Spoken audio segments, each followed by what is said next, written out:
Say we'll wait one more minute before we get started. Where are you, Tilman, right now, in Munich or? Yes, in Munich. Yeah. Nice.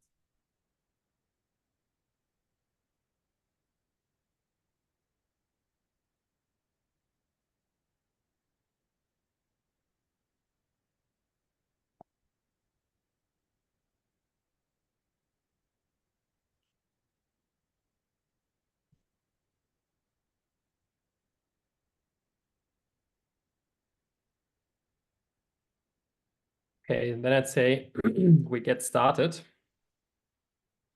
Welcome everyone to today's webinar, The Reality of Fake Clicks. I'm personally really looking forward to this one because I think Tilman, who is leading the webinar today, is bringing very interesting insights into the campaigns we all run on the multiple channels. Yeah? I mean, we as a vendor, we run campaigns, obviously, but you as brand, retailer, marketplace do a lot more of that. And I think this will be very interesting insights. Just a quick note, the call is being recorded and will be also distributed afterwards to everyone. Also, we have a chat window here and a question and answer function. So if anyone has any questions coming up during the webinar, don't be shy, just post it and we'll try to address it as quickly as possible. Okay. So who's on the call today? We have Tilman. I hand the word to you. Maybe you introduce yourself to the audience. Hi, Marcel. Yeah, thanks a lot. Really great to be here. I'm one of the founders of fraud0. We are a cybersecurity company based out of Munich, and we help large advertisers detect a fraudulent activity, bot-generated activity in their marketing, and we find those marketing gaps, those marketing losses, and we help these advertisers spend their budget more wisely, more effectively. Thanks, Tilman. Marcel, I'm one of the co-founders and chief innovation officer at ProductsUp. ProductsUp is a product consumer company. A lot of you in the call, I think, are using us for feed management. So basically creating catalog exports and optimizing product content and product feeds for Google Shopping, all of the meta channels, TikTok and the likes. So Tilman and I, we actually met 2 years ago around this time of year on Ibiza at a friend's house who's the founder of Usercentrics that probably some of you also know and use. And he shared with me what he's building and also shared with me some of the numbers that he's seeing when it comes to bot traffic and ad fraud and all of these things. And I couldn't believe it. So we continued the conversation and happy to hand the word to Tilman to walk us through what's with that. Yeah, Sure. The quick agenda, and then Tilman, you can kick off. So we'll touch into what are actually bots, what's the current bot language, tips for spotting fake traffic, the best practices for allocating ad spend, and then I close with some small strategies for optimizing ads to drive more of the real traffic that we all want. Over to you. Awesome. Awesome. Thanks, Marcel, for the great invitation. And I hope I can add some value to the audience. If you have any questions, please feel free to add them, and we will also answer some of them during the presentations. So this is a quote from Elon Musk, and he says that given modern AI can solve any capture, prove you're not a robot test, it's super easy to spin up 100,000 like bots for less than a penny per account. And it shows two things. Sort of AI is a real game changer in setting up these fake accounts, as they can easily bypass a capture test. I'll show some numbers later on that. And it's so incredibly cheap to create these fake accounts, less than a penny per account. So what are bots? Bots are programs that perform tasks automatically. So basically just software that pretends to be human. So anything with a chip and connectivity can be turned into a bot. Recently, if we can go one up again, thanks a lot. Recently, a group of researchers discovered a botnet running on connected refrigerators. So all you need is a chip and connectivity, and you can turn it into a botnet. And bot traffic is often mixed up with hacking. Those are actually very different things, even though the people behind it might be the same. In hacking, you're trying to exploit technical weaknesses in the system. You're trying to break in, right?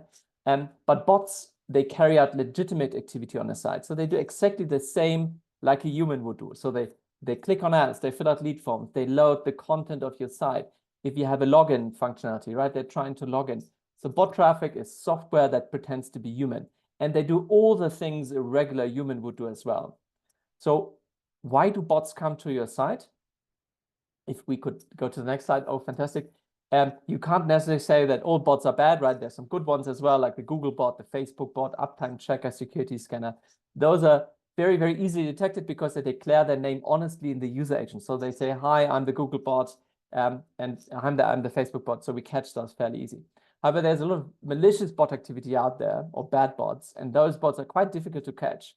The fraudsters behind that make it very difficult for us. And we use, at fraud0, we use AI and over 2,000 real-time checks to catch these malicious activity. I can talk about this a little bit later on if you want.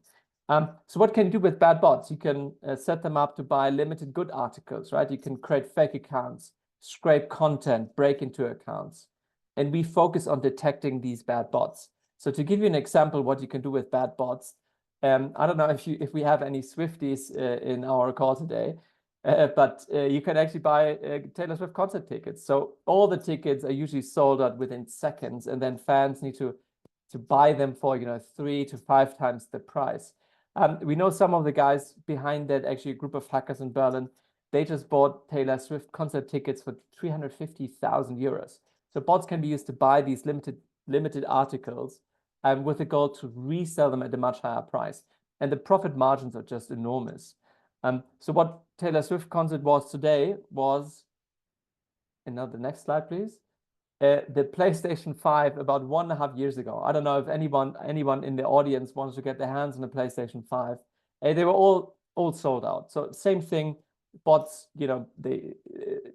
bots were used to buy these limited goods articles.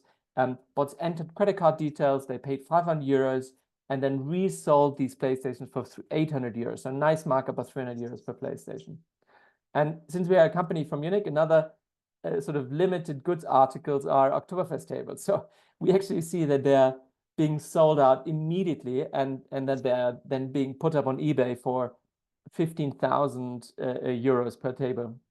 And we see also that the organizers of the tents, right, the Festwirte, they kind of look the other way, because when you spend 15 grand on a beer table, right, you're not drinking water, right? You're ordering champagne.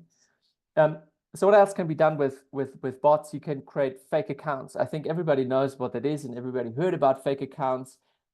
Meta, this is the official data from Meta. They delete 6 billion fake accounts per year on Meta alone. So that's basically the global population. How does Twitter compare, right? This is our data. We work with very large advertisers and scan their traffic, so traffic hitting their domain. And some of these advertisers run ads on Twitter, and we can then determine what percentage of the traffic originating from Twitter is bot generated. And we found that every 4th click originating from Twitter is automated. I'll share some numbers as well where LinkedIn and Facebook and all the other platforms compare. So besides setting up fake accounts, bots can also be used for advertising fraud. And I think most in the audience are interested in how we detect that, how that works. And if you could go to the next slide, please. So basically bot clicks and bot impressions used to funnel dollars out of the global ad spend. And when you hear, click fraud and things like this, you think of sort of large factories in the Philippines or in Indonesia, with thousands of people sitting behind devices and clicking on them, on downloading things. That doesn't happen anymore. So now it's just not scalable enough. So 99% of the fraud that is happening in online marketing is bot generated, and this has become a massive problem. So we see that roughly 100 billion is funneled out of the global ad system every year. And you think that as a fraudster you need to be very skilled, or you need to be able to program bots yourself. The reality is it's much easier. So all you need is a credit card, and then you can pretty much, you're up and running. So if you Google, buy realistic traffic from our website, buy human traffic, you'll see, thousands of vendors trying to sell you bot traffic. And one of them is Spark Traffic. 1 million page views is just under $60. And then you can control bounce rate and UTM parameters and set geographies and things like this. So all of this traffic is bot generated, but it looks like legit human traffic. if you go to their site, sparktraffic.com, they even, which I think is quite funny, they even offer a free trial, right? They're also a SaaS company. So they have a window. If you have any dummy domain and you have Google Analytics running on that dummy domain, just put it in there, and after a couple of hours, you see 2,000 page views, bot-generated page views, all being faithfully recorded in Google Analytics. So you think that Google Analytics will take care of the problem. It doesn't. And our slogan is always, don't take our word for it. We can show you the data. You can just try this out yourself. Sparktraffic.com free trial. So we just released a report after analyzing 2.9 billion sessions. So our solution is a JavaScript tag that runs on the side of advertisers. So think of it as a security scanner at the airport, right? All the traffic that goes to the shops of our customers is being funneled through this scanner. And then in real time, we can determine whether or not this is a bot or this is a human visitor. And we see that roughly 21% on average is automated traffic. So 21% on average from 2.9 billion sessions are malicious bots, right? When I talk about bots, I'm not talking about the good bots, but I'm always talking about sort of the malicious activity. We can even dive a little bit further into the data and see where the traffic is originating from. So basically, if we analyze, 100 sessions originating from Twitter or Facebook, we can tell what percentage of that traffic is bot-generated and human-generated. And we have a little poll prepared. So which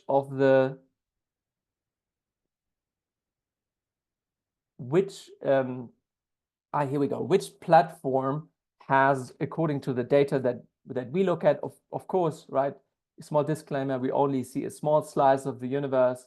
But which channel has the most amount of bot traffic? Is it LinkedIn, Facebook, or Twitter? And if you could click on it quickly. Tilman, what do people with the Spark traffic actually do? I mean, why do they buy fake traffic, even like to polish numbers or arbitrage stuff, or what is happening? Yeah. So the most easy way to funnel money out of the online marketing system is just to set up, let's call it a fake publisher, right? So let's say you create a website, fake website 123.com, and you just plaster it full of ads, right? That website doesn't have any visitors because nobody knows that this site even exists, right? So it doesn't have any traffic. So all you have to do is then go online, buy traffic, these bots constantly load those ads. And then you just have to go to PubMatic or any of these large players and list it. And for you or for the fraudsters, a very easy calculation. For every $1 they spend buying bot traffic, they get about $10 in ad revenue out. So it's printing money. And in our tech, we can actually flag all of these fraudulent publishers and show where the ad actually went being displayed. So 70% say Twitter comes on top, then Facebook. Very interesting. Yeah, I'll show you the result in a second. I think we have a lot of trust in LinkedIn here. We have a second question. It's the same question, but a small change. Who has the least amount of bot traffic? So who has the cleanest amount of bot traffic? Is it LinkedIn, Facebook, Twitter, Insta? What do you guys think?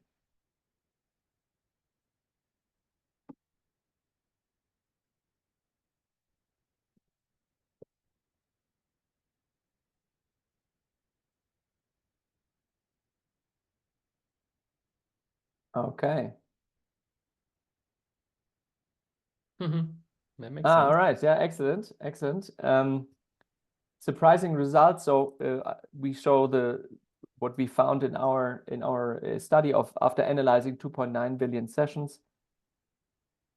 I think that's the next slide. Yeah, excellent. So it shows red means the amount of bot traffic that we catch on some of these platforms. So actually LinkedIn comes on top. So again, we only see a small slice of the universe, but from the campaigns that we analyzed, we saw that 47% of the ads that ran on LinkedIn were clicked by a bot, right? Those are only the ads that were clicked, right? There are also bots that view ads that obviously we can't see. So LinkedIn comes on top. quite surprising for, I think, a lot of us in the audience, or a lot of people in the audience.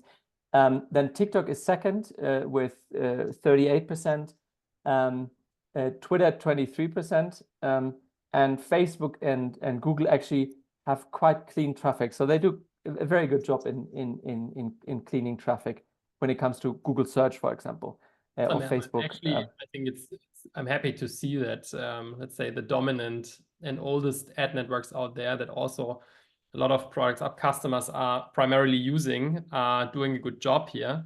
Yeah. Are you, Tilman, are you on some of the slides also digging down into, I mean, it's still 11%, right? I mean, even if you get 11% down to 5 or so, this still has an impact. Yeah, 100%. So it depends where you're buying, what you're buying in the Google universe, right? So PMax has slightly higher bot traffic. When you just run search and deactivate search partners, you actually have clean traffic. Same with Facebook, you know, you just run your ads on Facebook and deactivate Facebook audience networks, you actually have a good amount of traffic. So we also looked at, you know, different verticals and found that, you know, pretty much every vertical is affected. It's not just one niche. Gambling is on top, not surprisingly, because gambling companies often hand out free credits, and we see a lot of bots creating fake accounts or new accounts. So you can play with the free credits that they hand out. So you remember the slide from the very first slide, right? Elon Musk claiming that AI can easily defeat captchas. They're not just faster, they're actually more precise. So there are a number of different captcha types, right? You can, you know, click on things, or you can rotate an image or arrange an image. And a group of researchers tested how fast and accurate humans were able to solve those and compared that to bots. And so bots were not just faster, but actually more accurate. So you all, I think that's the 5th line, distorted text. So we all know this sort of annoying distorted text. Bots can solve this in less than a second, and they get it right, you know, 99.8%. So pretty much all the time. Humans take 9 to 15 seconds, and they only get it right between 50 to 84%. So captchas are not, somehow they're still surviving, but they're not a really good defense against bots. So how can you, we get a lot of questions, how can I spot bot traffic on my domain, right? What can I do? And you can actually use your own analytics for that. So all of these will come across kind of common sense, but you'll find that a lot of marketers don't look at their own analytics often enough. So anything that's, you know, too high or too low, right? So you should investigate it further. For example, if you see traffic that comes through to your site and you see 100% bounce rate, so that means they left right away. There's something wrong with that, right? Humans, if they click through to your site, they probably want to look for something. So they'll probably stick around for more than, you know, 10 seconds. Look for anything that's, you know, too random or too consistent. Bots are programmed to do the same thing, you know, over and over again in a very consistent manner or in a very random manner. So if you see, you know, the same traffic every day, same spikes, you know, that's something that might look like sort of software clicking on your site. Or these vertical lines and abrupt changes like drops and increases, that can be a sign for bots. So humans, we follow this sort of bell-shaped curve, but when you see these spikes, right, look into this. There's actually a great picture that Elon Musk posted about the monthly active users, or I think it was new signups, and you see there's like incredible spike on one day, and he's like, wow, you know, now Twitter is really taking off, or X is really taking off. I would, you know, if I would be an analytics guy, I would look into this. Then things that don't make sense, right? Like large volumes overnight. You can use analytics, your own analytics, or you can obviously use our tool. We offer a free trial. Our motto is always, you know, don't take our word for it. We show you the data. So it's a single line of code, copy paste. You don't even have to. You can just go to the website fraud0.com. You click on free trial. You don't have to put in your credit card. You just have to put in your email address, and then you get access to the software. You see the single line of code, copy paste it on your site, and then we give you a full analysis of the traffic that is coming to your site. And there's a second product that we just launched, and the first one catches click fraud. So the bots have to load the ad, and then in the second step, they also have to click on it in order to arrive to your domain. But a lot of bots actually, only a tiny portion of the bots actually end up clicking on ads. So we see that most of the fraud that is happening is in programmatic display channels. So bots just view ads, right? And you don't see that when you just run JavaScript on your site. So I welcome everybody who runs display campaigns, right? Shoot me an email, free trial. We just show you where it's a single line of code. You add that, for example, to your DV360 campaign, and then we'll show you where that campaign, where your ads actually end up being shown. And then we analyze, where was the ad actually viewable, right? Did bots just view the ad? We look for ad stacking, domain spoofing, all these things. And the result is we give you an Excel file and show you which bad domains we caught. So you can add them to your block list and not sort of waste money on these junk publishers in the future. So again, free trial, 100 million sessions, just send me an email. Tilman, from the in-ad tag, what is the outcome typically of that? So does your click-through rate increase? Does that bring the cost down? So what's the tip? What do you see typically? Yeah, so we see that ideally we run an in-ad tag, so we measure directly in the ad, and we run an on-site tag, so we can see also what kind of clicks arrived. And we see that the quality of clicks that actually then arriving on your site are humans compared to bots at the first place. So we have campaigns where we getting 90% bot clicks through to your site, right? And we are then able to reduce that to just a fraction of that. So you actually have more humans coming to your site, better conversions, engaged audiences, and you're not wasting your money on fraudsters funneling funneling the dollars out of your pocket. Yeah, I think I mean, the great thing is if you don't even get the bots to your site, right? Sometimes you pay also not just for the ads, you pay performance-based on for your commerce system or for your CRM or something like that, right? It doesn't just pollute your ad spend, but it also pollutes all your systems, right? If there's a lot of bots involved. Exactly. So when you have a ton of bots on your site, they mess up your analytics tools. But they also cost you a lot of money because they're constantly loading all these additional tools like personalization engine and all these various tools that you have on your site that you usually pay on a session basis, right? So we have customers who have 60% bots on their site, and they're just paying all these tools double the amount that they should be. So what are the best practices for allocating ad spend? Very, very quickly, I touched on that earlier already. So when you run ads on Google and on Facebook, make sure to turn off Facebook Audience Network and Google Search Partners. That's just a recommendation we give out to every customer. You'll see the amount of bot traffic coming via Google and Facebook Audience Network immediately reduce. That's the first tip. The second is we see that search and social drive better quality traffic than display. So you should prioritize those. And I think with this tip, I'll hand over to Marcel. I think geo-targeting is something you also would recommend, right? To turn off the locations that are that you figure have a lot of fraudulent traffic. I mean, we buy, for example, at ProductsUp, we do a lot of lead generation, right? And we figured also out like two hands of regions that we stay away from because they pollute everything that we do. Yeah. Next slide. Refining your parameters. I mean, I think that's a no-brainer, but also we figured it's not a given, right? So once you've set up your targeting parameters, you still need to refine them every once in a while. I guess every one of us is doing that anyways, but yeah, just a reminder here. Next slide. So before we go into the question and answers, I think we learned a lot about fraudulent traffic, how to improve the quality of the traffic. And from the ProductsUp side, I also just want to throw in like 4 or 5 examples on when you have the good traffic on how to make it best convert, basically. Next slide. So this is also an oldie but a goldie. Adapt your content, your ads, your product ads, your retargeting campaigns to demographics and customer preference.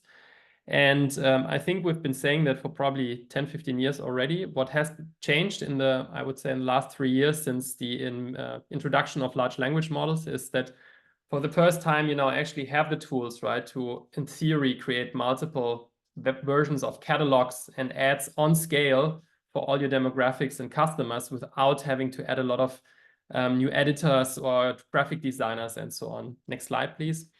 I have an example here, right? So how we would, for example, do that. Say, look, we know we have, for example, 3, 4, 5 different audiences, and the way how product content and product images is presented to those audiences refers basically to, let's say, a set of demographics. Like I'm selling to hipsters 25 to 35 that live in Berlin and they prefer eco-friendly brands. Maybe if I'm selling the Nivea cream, I will put it in front of the Berlin TV tower and put a plant in there, right? And all of that stuff, obviously, with Midjourney and large language models also can be automated, right? You just write a prompt and say, generate me a background that relates to that audience, and then render that product image in there. Next slide, please. And the same, yeah, just a different example for you have a family setting, like household that has kids between 40 and 60. And here you might probably present the cream in a different setting. This can get completely crazy, obviously, but what we've realized with advertisers doing that is obviously the click-through rate increases, the return on ad spend goes down, and the good traffic that you will have with the help of fraud0 converts better. And in the past, this has been done mainly with the help of designers and editors. And with all the tools that we have now, we really see customers doing that on scale for large catalogs as well. And that drives a lot of performance. Slide. I think also here, a lot of the customers here and interested people in the call will already do that. But it's a reminder because sometimes it gets forgotten. And when we started ProductsUp, one of our first, let's say, ways of explaining why it's so important to have a good catalog and feed management platform was we would go to a brand or retailer and would show them a Google ad and look at that pair of black and white Nike sneakers, and now take your hand and basically blank the picture so you don't see the picture anymore. And now you just see black and white size 8. You basically have no clue anymore what that is, what that product really is, right? So that is an easy way to spot, let's say, a bad product description when you compare it to the one right next to it, where it says Nike GS Dunk Low, white smoky gray, blue platinum 5Y. So it contains stuff like brand, size, color, and so on, right? So it's a lot more descriptive. And this is oftentimes very easy to do because those attributes are available already in your catalog, right? And you just need to properly reformat it. And you will see this will automatically increase click-through rate. Next slide. Just a side note, image hygiene, basically the quality matters, yeah? So make sure that the product images that you upload, that you use is of high quality, because also that, depending on where you advertise, will lead to a higher click-through rate and also a higher show rate, basically, in the ad network, and is favored by the algorithms. Next slide, please. And I think this is also a very good example on when you interact with the larger networks like Google and Meta and so on, what you can do to imagery, to your ad creatives to actually make them perform better on the good traffic. Yeah? So on the left, you see the typical requirement from Google. Ideally, a product image on a white background, not a lot of noise, right? The primary goal from Google is to get you off google.com as quickly as possible to your intended search result. While when you're in a social media environment and you're scrolling through the feed, right, you're not necessarily shopping. So you as an advertiser, you need to grab the attention of the consumer. And ideally, you do that with a more compelling, engaging creative. You see here, the shoe was put on a background, the logo on top, and in very small, you can see free shipping and returns, right? So you can deliver a lot more information on Meta. And Meta and TikTok, they even encourage to do that because it also increases the click-through rate. Next slide. And the last thing, just a side note, is something a little bit more new. We ran a research last year, and one of the dimensions we asked the consumers was about what kind of information do you want and require when running ads? And more of the consumers were actually giving the answer that they were interested in sustainability information, like how reusable is a product? Can it be recycled? Does it have harmful ingredients? And so on and so on. And we already see early signs of advertising channels. In this case, it's Amazon Marketplace, where this kind of information actually gets promoted as well, right? So Amazon has the climate-friendly pledge that if you have a product that fulfills certain requirements, you will get that badge, and consumers react very, very positive to that. And it's still very early days, but I would assume also through the conversations that we have with Meta and with Google that this kind of labeling we're going to find more and more going forward. And there's adjacent initiatives like the European, like the digital product passport from the European Union, right, where they want to foster the circular economy, starting with textiles and electronics, where this basically this sustainability information will become more relevant in the future. So everyone who's thinking about how to prepare basically your data for the years to come, keep in mind sustainability information will eventually be a big thing. And it actually, it's worth it, right, to have it. This is from an Amazon Ads brand lift study. They measured that if you have it, it increases, it doubles the awareness on the product, right? The brand gets 8 times more favorable, and you receive even a 20x on the purchase intent. So there's even a good economic reason behind why you should have that and why you should go down that road. That were my 4 tips to increase the good traffic produced by fraud0, and now we can open up for questions.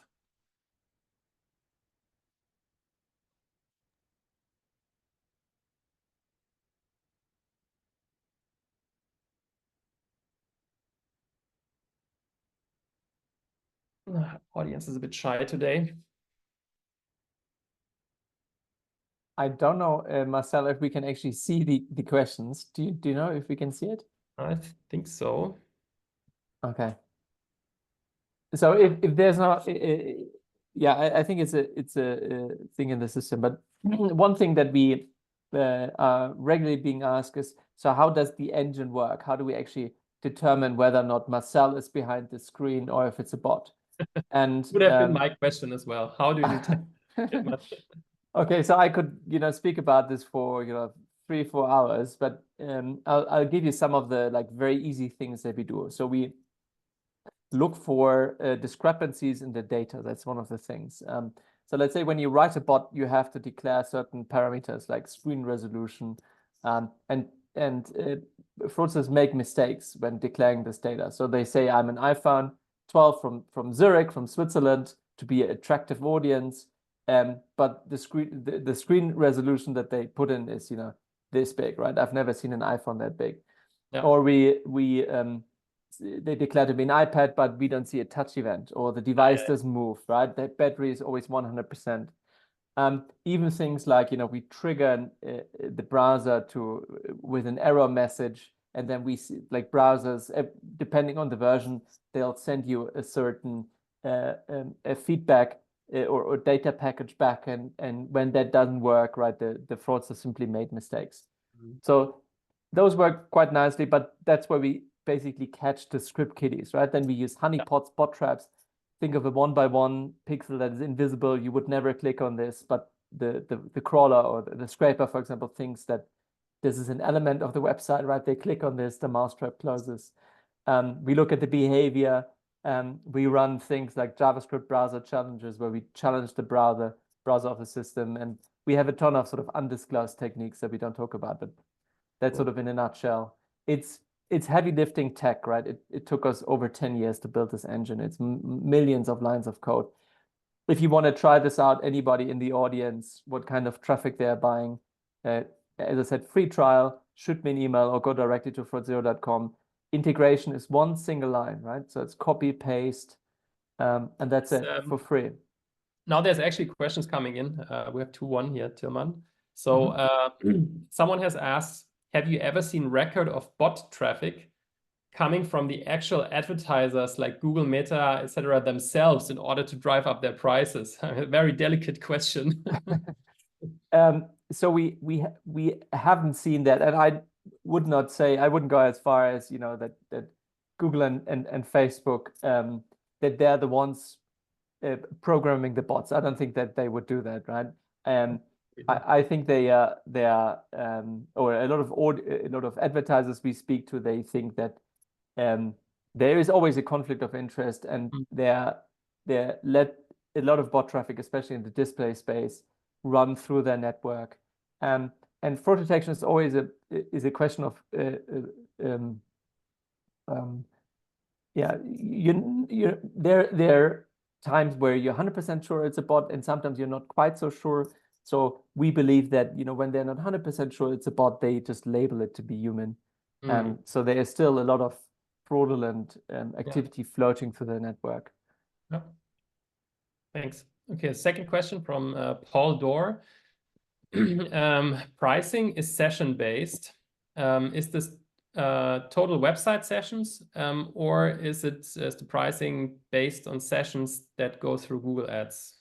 Yeah, so our pricing is the total amount of sessions that we analyze on site. Yeah, exactly. So the total amount of sessions that we analyze, and in ad, where we measure directly in the ad itself, it's cost per mil, CPM price, impressions. Makes sense.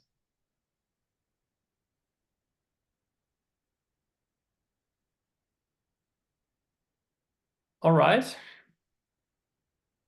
I think we're at the end. Tilman, thanks a lot. Again, learned quite a bit here. I think it's definitely worth testing and engaging with a platform like yours, because there's, yeah, especially as you said in the display networks and so on, a lot of stuff going on. We got a last question coming in from Kieran Reddington, and a third one even. For email campaigns, do you see bot traffic mainly coming from the email provider security protocols or from malicious bots? Excellent question. So when that's a very good question. So we usually see that the email providers also use bots to scan the emails that float through the network, and they also click on links, right? So it'll appear that an email campaign triggered a lot of bots. We mostly see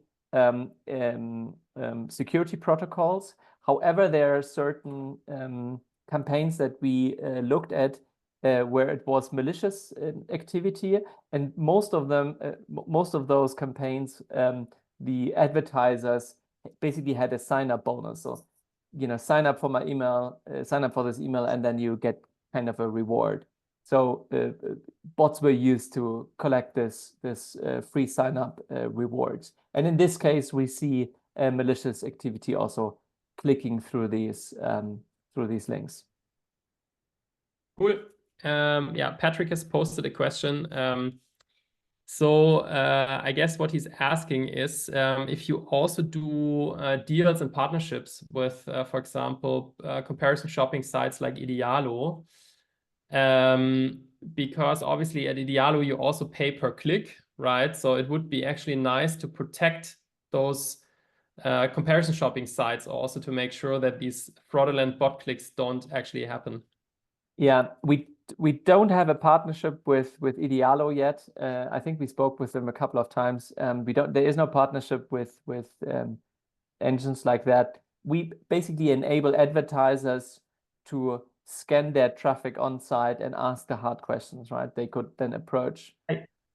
Exactly. I guess that's the way to do it, right? You would basically track on your end how much bot traffic there was coming from, let's say, Idealo, and then go back to Idealo and say, look, we've measured, like, I don't know, 5% of the clicks we received are actually not correct. Yeah, is this on my invoice? Is this deducted? Just, you know, I think the times that, you know, the big networks could grade their own homework and police themselves. There's just been so many scandals. So advertisers feel that they just want to, you know, check themselves what they're buying. Does it make sense, Patrick? Another anonymous question: are bots also being found in the bidding space, thus drive up CPCs, or is this specifically pertaining to impressions and site traffic? Yeah. So we mostly see basically bots loading and viewing impressions. So it's more the later. Okay. And we can show that again, free trial, 100 million sessions, single line of code. Just add that to your DV360 campaign, and it'll basically fly through the DV360 network, and it'll tell you, Marcel, your campaign ran on 2 million sites, 300,000 are absolute junk, and here is the list, right? And you can visit those domains and then see for yourself if you want to continue bidding on those, or if you want to add those to your block list. I guess this will be a fun work week. Yeah.